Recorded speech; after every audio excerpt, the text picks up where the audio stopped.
here, so he must be trying to grow one.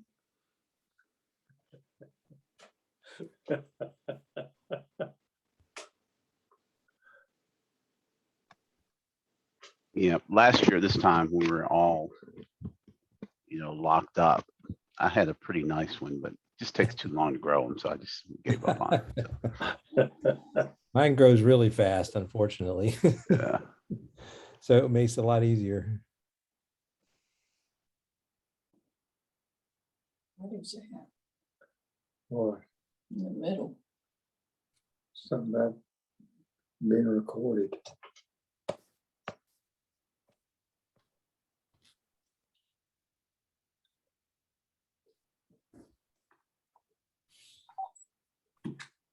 I cut it off. What? Yeah, cut it off if you want to. Thank you.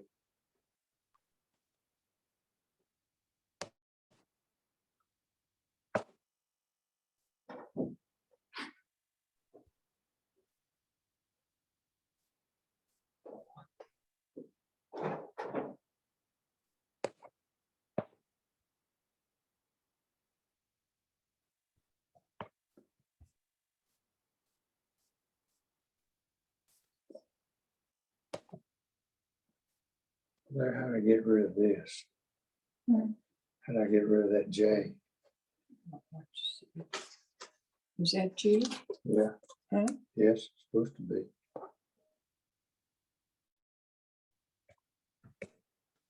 Yeah, thank you. You must have hit it. I must have. I had-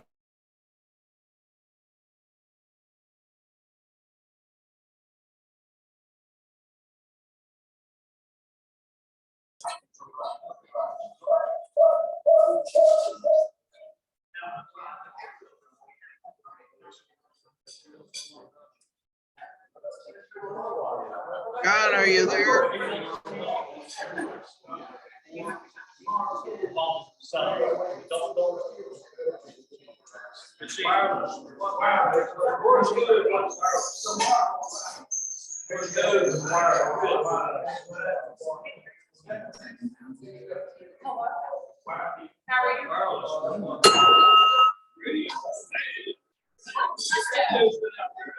Sorry about that, Hal.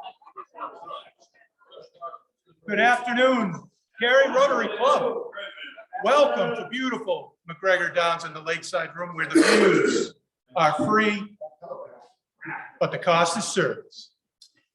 No, that didn't work. I'll have to go back and we got some marketing people here who'll help me work on that perhaps. Welcome to a great October day. We've got a fantastic program this afternoon. I'm looking forward to it. But to kick us off, can I ask Dr. Bruce Howell to lead us in the prayer and pledge, but not God Bless America. Let's bow our heads. Dear Lord, on this beautiful day, let us come before you, just worship, and just know that you are the creator of this wonderful earth. Ask you to bless this food, bless the Rotary Club and its mission, keep us all safe, and bring us back next week. In thy name we pray. Amen. I pledge allegiance to the flag of the United States of America and to the republic for which it stands, one nation under God, indivisible, with liberty and justice for all. God bless America.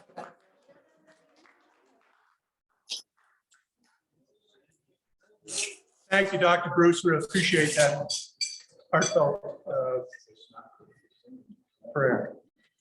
All right, can I call on Mr. Howard Manning to introduce our guests and visitors today? Yes, sir. Thank you very much, President Griffin. Today we have 2 guests and 1 host, Cary. Yes. So, Christian, would you please do the favor of introducing your guests to the biggest and the best looking club in District 717? Absolutely.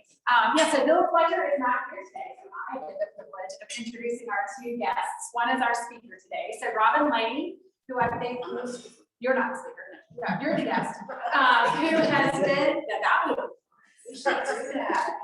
She has been with us before, but she's with Read a Book, Get a Book. And so she and Lori are both just kind of getting connected, so their worlds cross over a little bit. But Lori Krzeszewski is here, and she's going to be our speaker, so we'll hear a little bit more about her later. Thrilled to have you go through this and to partner with you going forward. All right, can I ask Mary Cam to unmute and give us an update on our Polio Plus campaign? Yes, it is my pleasure. We put out there that we would like to have 10 people, a minimum of 10 people sign up to the polio challenge. And what we're looking for is $10 a month. And you can do it on Rotary Direct.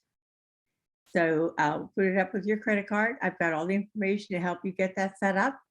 We currently have 5 people on board, and it's been recommended by someone who signed up to send out to the Rotary Club members what I sent him, which was the form and how to do it and a direct link. So I'll be glad to help anybody who has any questions. But again, it's Polio Plus, and we are looking forward to being able to, when our speaker on October 19th, Randy Lickey comes, who is the Polio Plus chair for the district. We'd like to be able to tell him what our goal was, what we've achieved, and how we plan to go moving forward. So anyone have any questions, please feel free to get up with me. Thanks.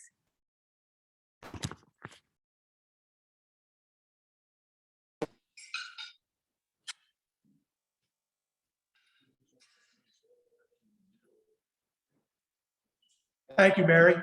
And that's $1,000 that the club will match based on the contributions of 10 people making those monthly pledges. Will roughly 50% of the total that we gave last year. So we can significantly make a significant impact on our giving by enrolling in this program. So thank you to those that have, and I encourage those of you that are considering it to move forward. Would love to be able to make that $1,000 award while past District Governor Randy Lickey is here in 2 weeks. Yes, sir, Mr. Howell. The way we pay our $25 a quarter towards the foundation, why couldn't the club just bill us $10 rather than have to go in? That's just the question. Yeah. I don't know. It might make it easy to run some people. It might, and I'm happy to talk to anybody that has some difficulty about that, but that does lead into another topic that I had on the business for today, which is basically our invoicing and billing. Here we are, we're beginning the second quarter. So shortly, you'll be receiving your member invoice for the second quarter, which, as Dr. Bruce mentioned, includes dues, a contribution to the Rotary Foundation, and a contribution to our scholarships. I'm disappointed to report to you that our first quarter payments are well behind. So we've got more than half of our club members that have outstanding invoices for the first quarter. I understand there's a lot of reasons for why that happens, but I would just ask you all to sort of make a check on whether or not you've previously paid and ensure that you completed that task. And if not, go ahead and write a check for the first quarter dues so that we can catch up. But one of the benefits of the Rotary Direct, whether it's for general foundation giving or for Polio Plus, is that it really is set it and forget it kind of a thing where every month a very small amount of money can either be charged to a card or to your account and accumulate pretty substantially over time. But great point. Thank you.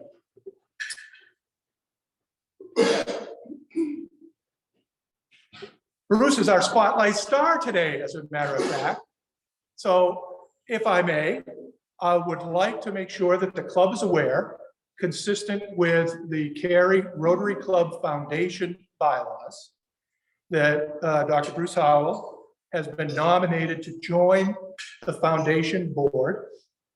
Consistent with their practices, that requires an announcement, a very proud announcement of Bruce's nomination. And then next week, we'll have the opportunity to vote him in as the newest member of the Cary Rotary Club Charitable Foundation. I'm sure there's one too many words in there, isn't there, Jim? That's not really the name of the foundation, is it? What's the right name? Cary Rotary Charitable Foundation. Cary Rotary Charitable Foundation. So join me in congratulating Bruce, and we'll look forward to electing you next week.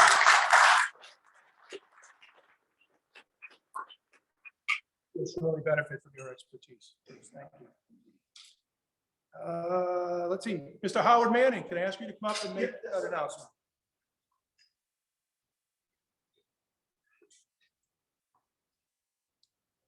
Thank you, President Griffin. And thank you so much for sending out the mass announcement.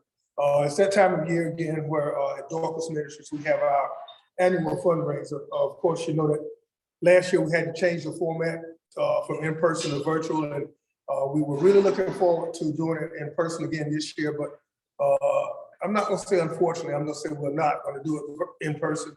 It will be done again virtually this year. And we need your help. Believe it or not, assistance needed in our community has continued to grow since 2020, and we have been able to meet all the needs that have come to us. We want to certainly continue that. So if there's anybody that would like to be a page captain, I was told to make sure I corrected that terminology, not a table captain. Please let me know. At the table captain scenario, we had a limit of 10 people because that was about as many people to get around the table. But as many of your neighbors, your friends, your families that you think might be interested in supporting a worthy cause, Ellen and Rose will help you set up the technology page, and people can come to the website and give. So again, thank you for your past support. Thank you for those who've already responded to the request, and thank you in advance for those who will. Thank you.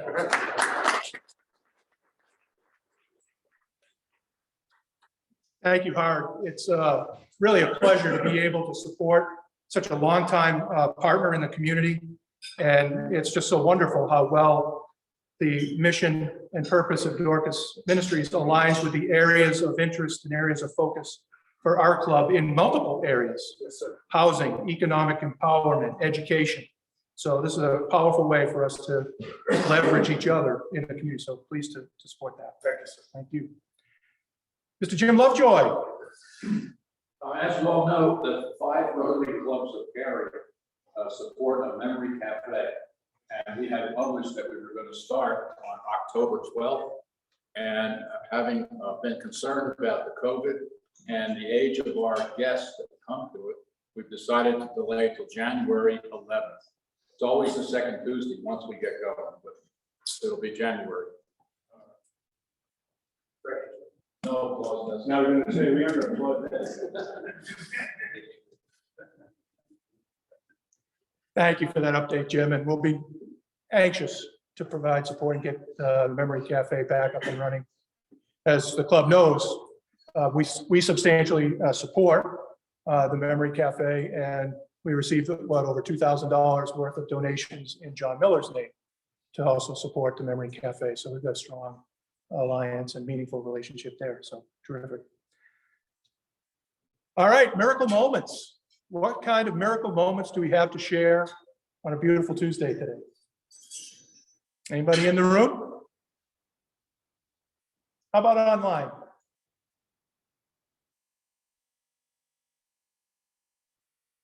All right, well, we're all here together. That's miracle enough for me. Thank you, everybody online, and for those here in the room for joining us. Then in that case, without further ado, let me ask Kristen Sutton if she'll come and reintroduce.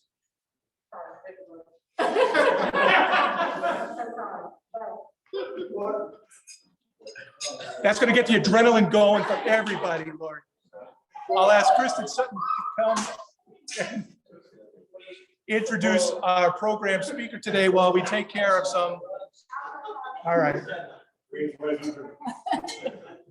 So for those of you online, there's a little bit of a controversy with six-legged visitors that are not as welcome as our two-legged visitors. So hang on, Chris, and I'll see if I can take care of that and we can get started. Oh, that's awesome. So I'm gathering Dale does not like rodents. That's not your favorite insects? No?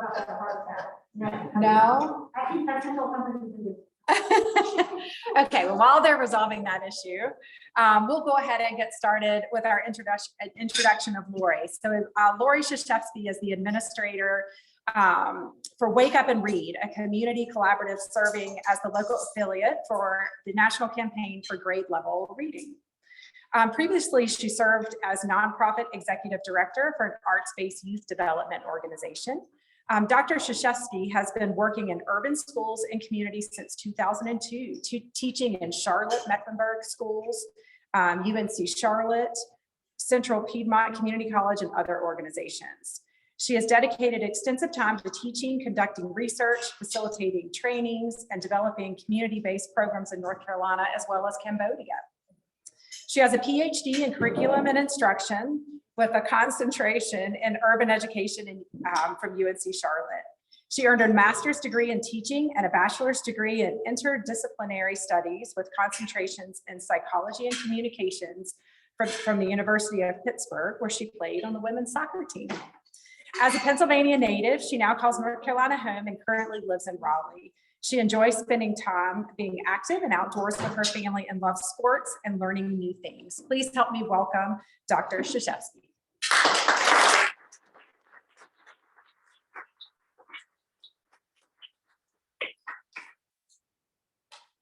Good afternoon. Good afternoon. Thank you all for having me. And I will, can you hear me okay?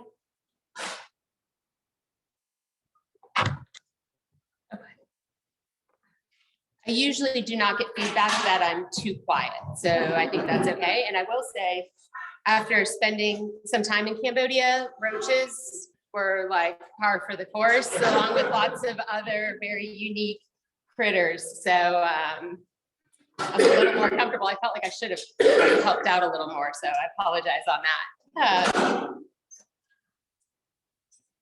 Do we need you'll need a minute to kind of click, right? Once he's built.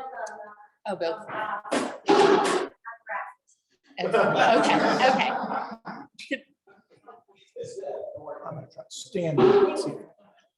That sounds good. All right, how's that? Same? Okay. If you can't hear, just give me a. Can hear okay? All right. So before I jump into the presentation, the former kindergarten teacher in me can't help, but just kind of starting off with a little 30-second activity. So if you would take 30 seconds, close your eyes or not close your eyes, and just think about one of your favorite books, either from your childhood, or if that feels like it's a very far way back and you don't have what's a recent favorite that you may have? You can just kind of bring that to mind.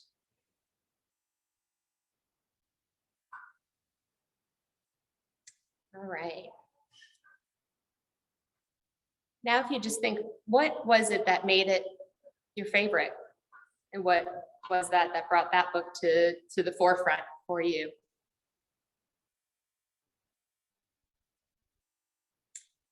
Now, if we have any willing participants, I'd love for someone to share. Oh, I love when there's I love when there actually is willing participants. I love it. Yes, please. Growing up, we used to read Choose Your Own Adventure books.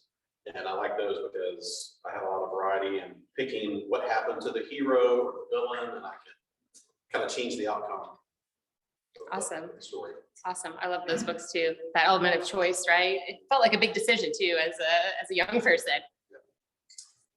One of my favorites was a series of books, and one of the titles I remember was Freddie Goes to Florida by Walter Brooks, and his series of books about Freddie and the farm animals. And I just like the camaraderie among all the farm animals and the adventures that they took. Was always really interesting.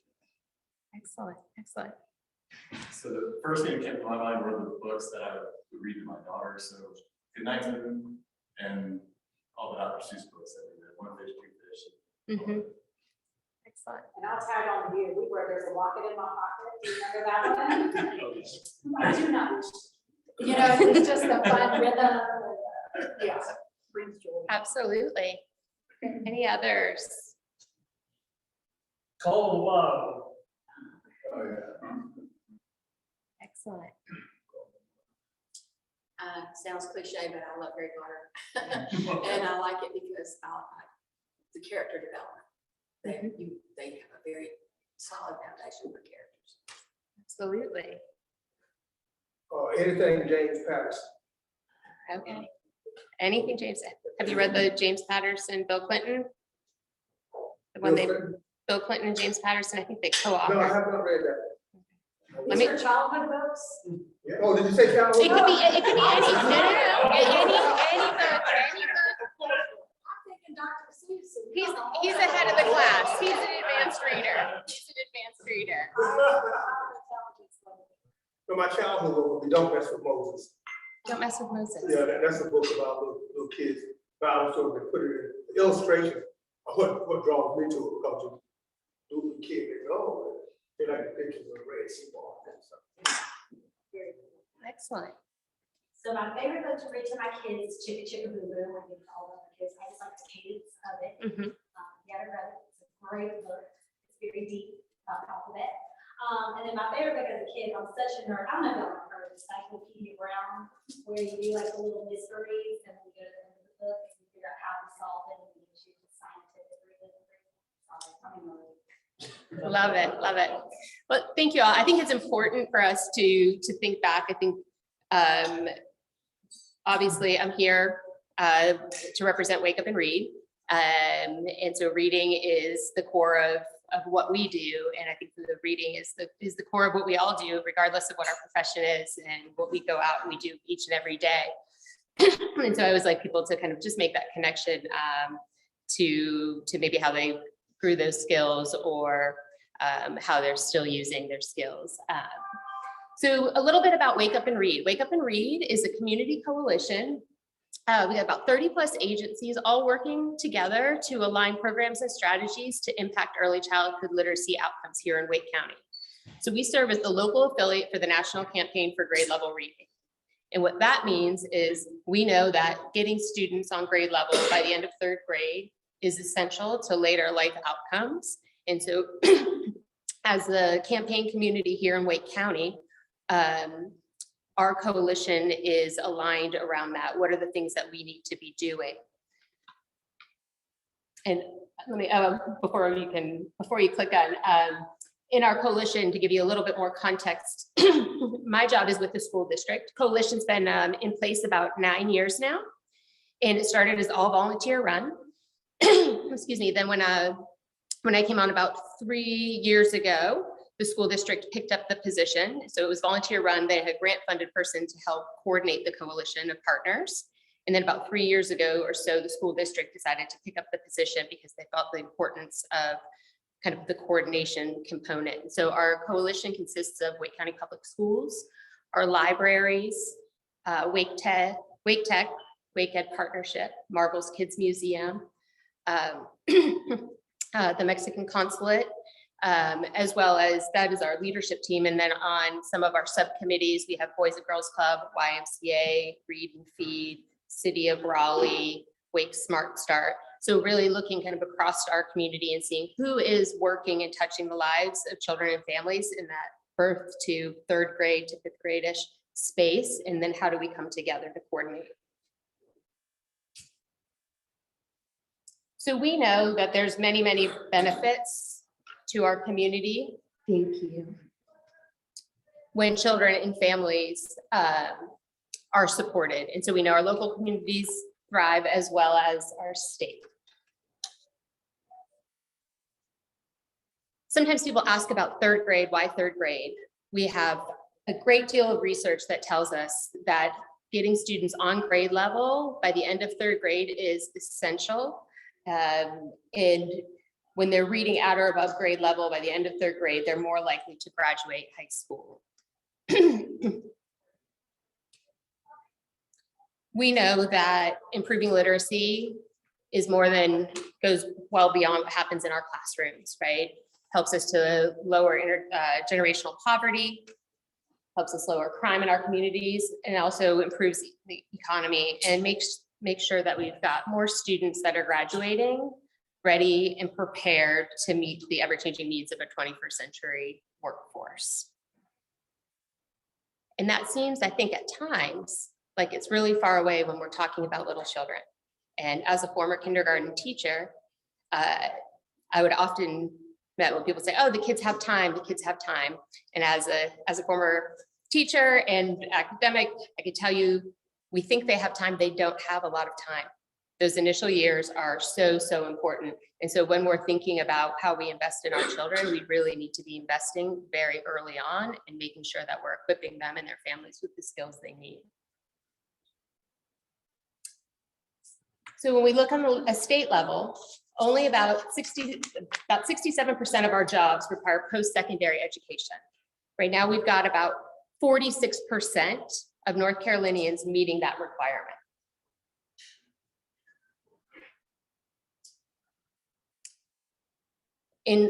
These are the end of grades from 2019. In our state, we had 57% of children reading on grade level by the end of 3rd grade. In Wake, we had 66% of our students.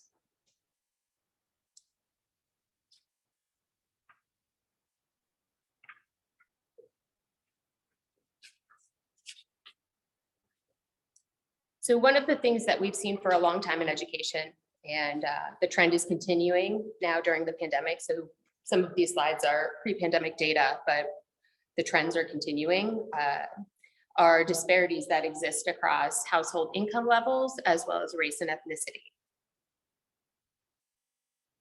On a state level, pre-pandemic, we had about 70% of white children reading at or above proficiency, with 41% of Black children and 43% of Hispanic children meeting those goals.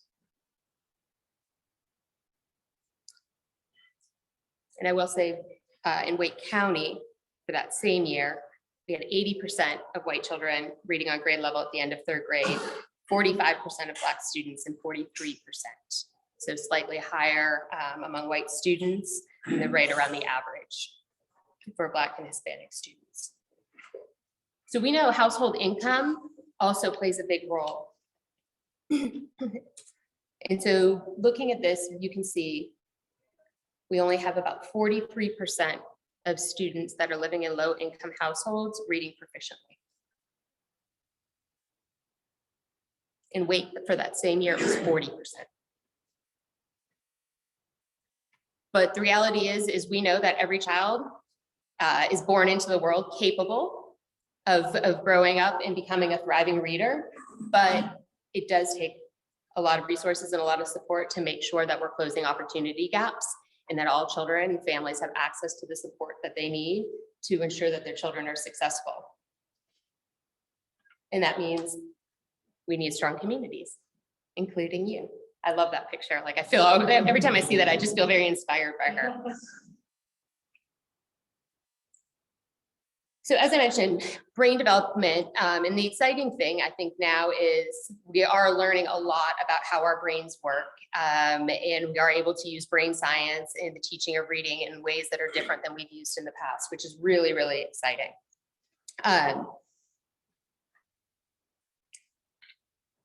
But one of the things we know that is we've got to start with families, we've got to start very early. By the time they arrive to school, too often they're coming to school and they're not ready to learn when they reach our kindergarten classrooms.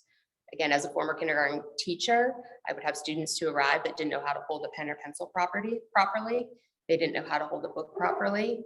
And so when I'm ready to start teaching them their letters and their sounds and the beginning foundation of reading, I have to go all the way back to start with how do we start to hold the book properly, right? So one of the things that we do as a coalition, obviously we work with children that are school age, but we also really work with families to help raise awareness of the importance of beginning at birth. One of the things that we saw during the pandemic as we were doing some book distributions was we would ask folks as they were coming through meal sites, we would say, oh, well, how many children do you have? You know, Wake Up and Read, we've got some books and some resources. And they would say, oh, I have, you know, a second grade son and a third grade daughter. I'd say, okay. And then I said, any other children? And they'd say no. And I would see 2 car seats in the back. And I would say, do you have any babies or toddlers? And they would say, oh yeah, I have babies and toddlers. And what it really signaled for us was a disconnect across, you know, among some of our families, that there was a need to start as early as babies and toddlers. So one of the things that we've worked on as a coalition pre-pandemic was what's considered summer slide or learning loss. And so we know that when children are out of our classrooms during the summertime, if they're not reading books and they're not engaged in enrichment opportunities, then their skills aren't staying sharp and they begin to slide.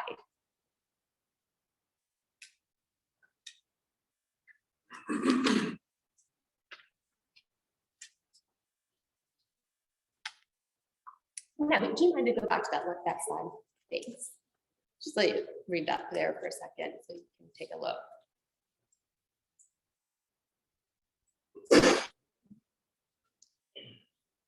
So they think sometimes we think, oh, teachers have to spend a little time getting caught up, but there is that cumulative effect. And what happens by the time they reach 3rd grade and 5th grade? How does that summer after summer add up? And the pandemic is raising a lot of concerns for us as well. A recent study came out from McKinsey and Company, COVID-19, their education report. And by the end of the 2021 school year, students in grades 1 through 6 were on average 5 months behind in math and 4 months behind in reading. And then we saw some of the same trends we've seen across education in terms of household income, race, ethnicity, and then rural, urban, suburban play out in that data as well.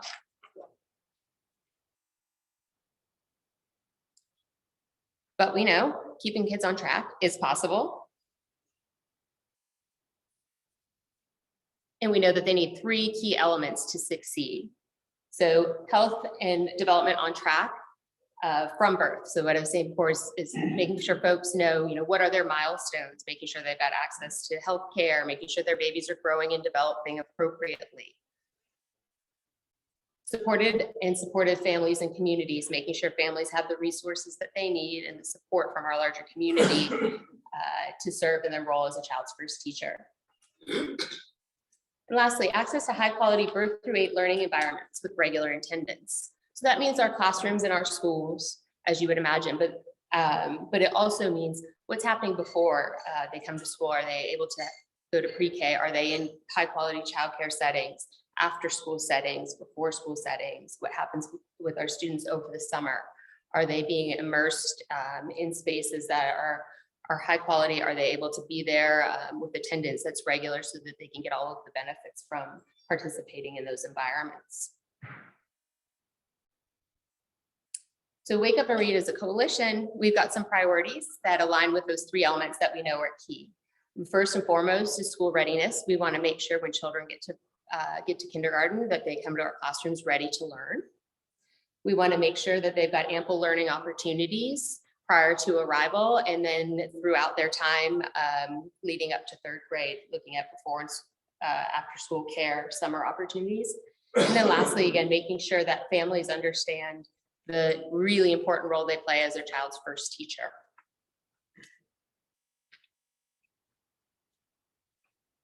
So for a very long time, one of the strategies the coalition has coalesced around has been book distribution.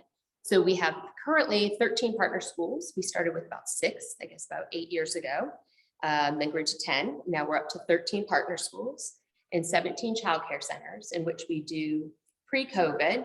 We do a big book drive every January. Then we go out to the schools. Those are all identified by data. And so we are really making sure we're clear about the need.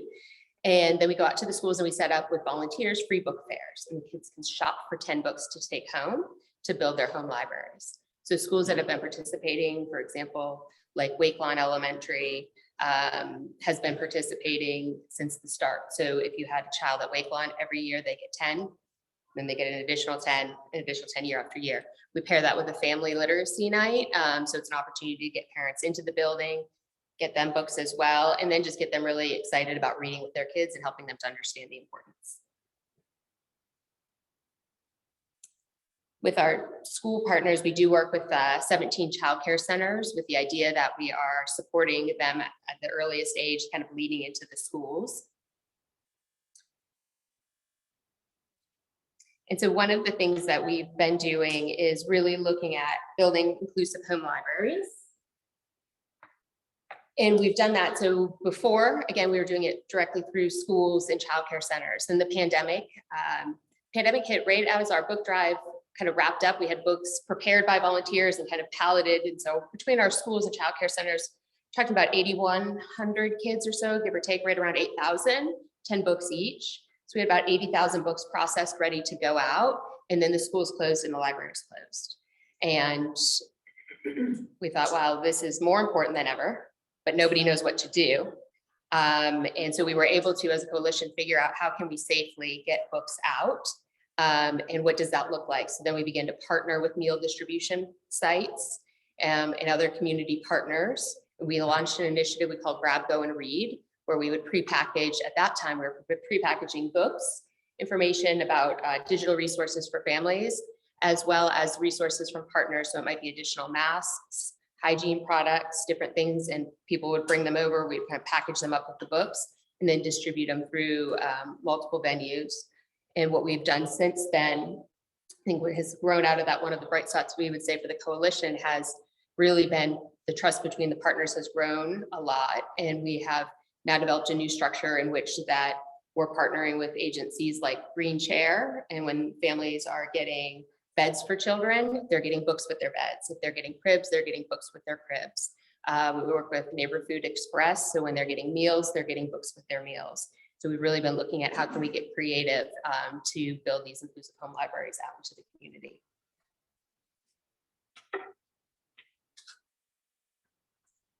So in addition to inclusive home libraries, making sure families know about out of school time programs, one of the things that we really want to do is just elevate the importance of literacy and help kids to see not just their teachers and their parents reading, but our community leaders, their basketball coaches, their neighbors, their friends. And so we'll do social media campaigns like I Am a Reader, and where we'll ask people to share their favorite book.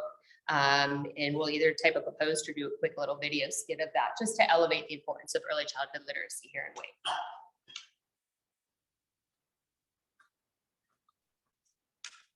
Another really fun project that has also come out of the pandemic has been, how do we make sure that folks have access and how do we do it safely?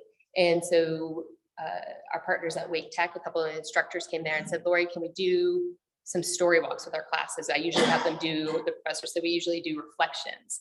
They said instead of them reflecting, can they create these story walk projects? So essentially what you see is, it looks like a yard sign or a campaign sign. It's a deconstructed storybook. And it's a story walk outside. And then the Wake Tech students develop activities and tips that go with it. And then we have now a story walk lending library. So there's one at Sanderford Road Park. We had one up at Green Road Library. We're going to have a story walk at Holiday Express at Poland Park. And so it's really, how do we make literacy accessible, safe, and really build it into the fabric of our community here at Wake. Another initiative we have, volunteer driven, is our books and barbershops, where we work with barbers, mostly in Garner. We have a couple shops in South Raleigh where the Garners really use the time with the kids in the chair to talk about, why does it matter to read? Why is it important? And we provide books. And then Melissa, you can see down in the corner, she's the assistant principal over at Ulster Ridge. She's been leading that work for several years now. She goes out and she talks to families, and she talks to them about the importance of reading, helps make the data accessible, helps them to understand why it matters and where their kids are, what they need to do to get their kids back either caught up or accelerated. And last but not least is the importance of volunteers. We couldn't do what we do without volunteers. My team is myself and I have one other full-time person. We have a couple contract people. And then everything we do is coordinated and facilitated with support of volunteers. And so volunteers collect the books, sort the books, then go out into the community and do outreach to help us distribute the books.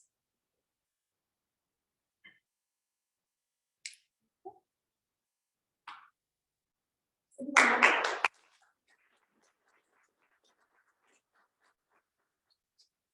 remember when working with the Read Book, Get a Book program, one of the things that we found that kids face is there's a large population whose parents don't read, maybe don't even speak English.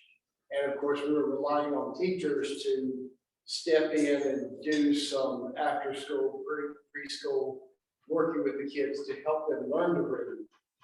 How are we adapting to that with the COVID thing of obviously the kids are out of school, you know, we're getting books to them. Is there a program in place that's helping these kids learn to read when they don't have the family support? Absolutely. So we work with partners like, for example, Read and Feed. If you're familiar with Read and Feed, they go out, they provide tutoring, Boys and Girls Club. We've provided some family workshops, some online family workshops to talk about the importance of reading and kind of strategies that families can use at home. One of the things that we've done, because sometimes when we think about, you know, why aren't families reading, right? And there could be a lot of different reasons. But we know, for example, if for families, if some of it's a language barrier, we try to make sure that we've got some books accessible, right? So we've been really focused on making sure we get enough bilingual books out so that families are able to read books in their language. And the other, one of the other things is representation. You know, are the families able to see themselves in the books? And what we have seen over the last couple of years is a growing enthusiasm. The more we've been able to provide books that are more inclusive, more representative of our diverse community, we've seen a lot of, I would say, some increased reception among families about feeling excited when they're seeing someone that looks like their son or their daughter in the books that they're reading.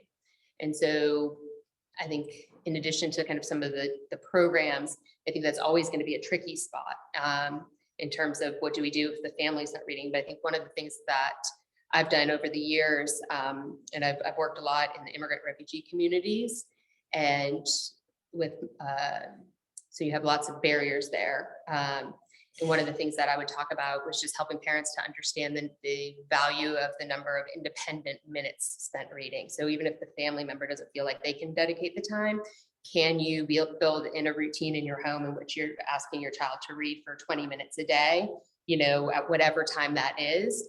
And, you know, as their kind of skills build, we know that independent reading time also gets those outcomes. Yeah, Edith. Or your last slide mentioned remote volunteering. So what does that look like? Sure. So one of the things that we did during the pandemic, I say that though it's past. One of the things that we did when it was really challenging to get folks in the building, we do have some remote opportunities. So for example, we try to create some very low cost resources for families like letter cards, right? So it'd be alphabet cards. So the kids can start to practice learning their letters. And so we'd send those home with volunteers. Volunteers would cut them, put there's like a little sticker you got to put on to keep the hole from tearing, and then put them on rings, or compile like some literacy kits.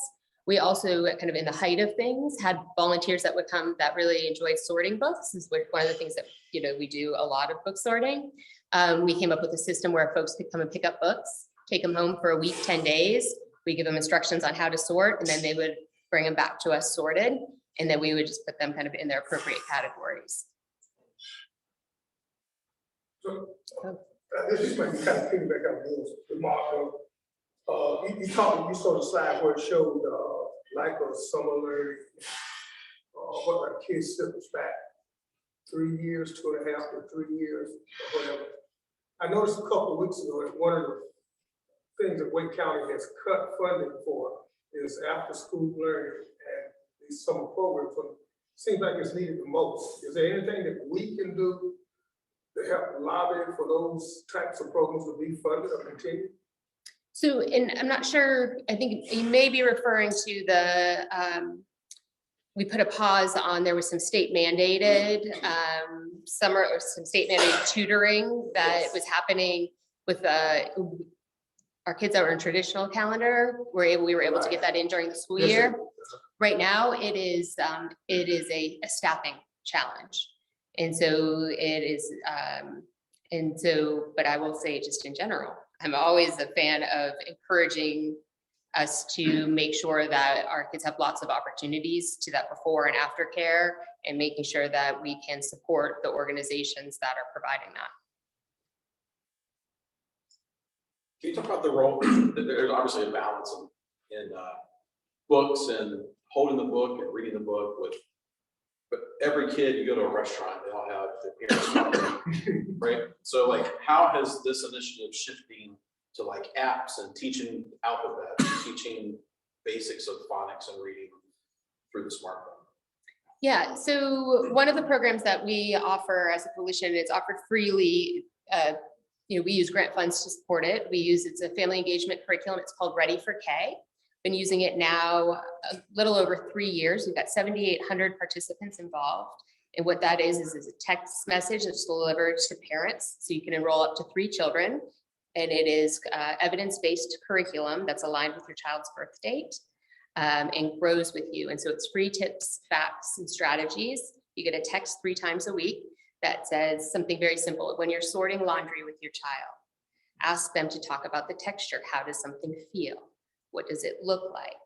And over the last 3 years that I've been promoting the program and enrolling families, the feedback I get is it's the things I'm supposed to do, and I know I'm supposed to, but I just forget because I get busy. But then I get pinged on my phone 3 evenings a week, and then I get reminded. And then the activities stay in their text thread. And so they say, when I'm at the bus stop, when I'm at the doctor's office, when I'm sitting in the car and we're waiting, I can go back and I can use that. So that's one of the ways I would say that we're not doing it directly with the children, but to the families to build their capacity to serve in that role as their child's first teacher. Thank you very much. What you do is so important. And something that I think that everyone knows, but I just wanted to put it in slightly different terms, is that if you look at all the components of education, what has the highest rate of return, thinking of it in terms of an investment framework? Reading. It makes all the difference in the world, and all kinds of studies have shown that. Thank you. Absolutely. Here's some good cards.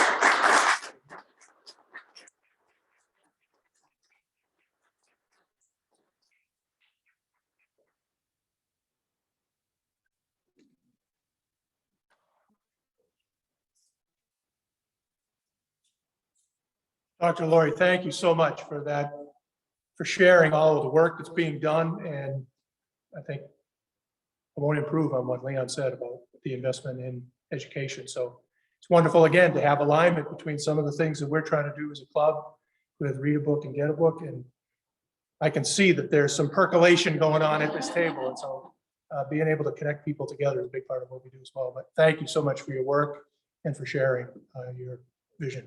Appreciate that. All right, well, we've got a couple of celebrations to pay attention to today. Gary Shabra has a birthday on October 5th, which I guess is today. So if you see Gary, happy birthday. Ellen Poisson, our newest member, also celebrates a birthday on the 8th, which I guess is Friday. So if you see her, when you see her again, wish her a happy birthday. Club anniversaries, our very own Paul Weselkevich. Congratulations, Paul, on the 10th of October, 4 years with the Cary Rotary Club. Thanks, Paul. And many more. Also, Sam Price on the 9th would be 3 years a member of the club. Then we've got some happy couple anniversaries. I want to share with you that Brian, Reed, and Cheryl will celebrate their anniversary on October 9th, Saturday, as will Kristen Sutton and Preston, also on October 9th, and if my information is correct, in the same year. So it makes me wonder if there was some sort of a bulk discount over at the bank. Yeah, always leveraging that entertainment costs over at the bank. But congratulations to you and Preston. Steve Zaytoon and his wife Lisa will celebrate an anniversary as well on Thursday. Next week's program, we have Levi Brode who will join us. Levi is actually speaks to Rotary clubs around the country And in particular, our presentation will be about the difficulties that Chinese people of faith face living where they do. The meal, hopefully, will be a salmon salad with some mixed greens, onion, tomato, and some very delicious dill dressing. In 2 weeks, as Mary mentioned, and I did earlier, past District Governor Randy Lickey will be here to help us celebrate World Polio Day. He'll be here in 2 weeks. World Polio Day is technically the 24th, but we're going to get a head start and celebrate it on the 19th. Last but not least, I'll remind you about our October collection drive. On your tables, you'll see information about the Raleigh campaign to provide needed materials for refugees in the Triangle. Our focus is on cookware and bedding. So if you bring any of that to any meeting, we'll make sure that that all gets delivered to that effort. Thank you for those that have already made contributions. And with that, I'll ask Mr. Robert, doubling up, my friend. You're going to dominate the four-way test in our calendar. Rod Brooks, will you lead us out? Practice makes perfect. By the way, I will just make a quick announcement for the collection that we're doing. Stop at Bed Bath & Beyond on the way here. They have queen size sets of sheets for just $20. And they'll even scan a coupon that takes $3 off that. So to do that on the way out.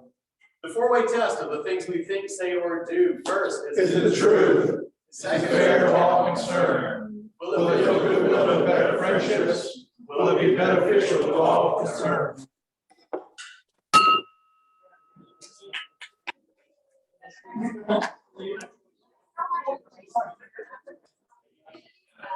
Gail, perhaps I should give this to you.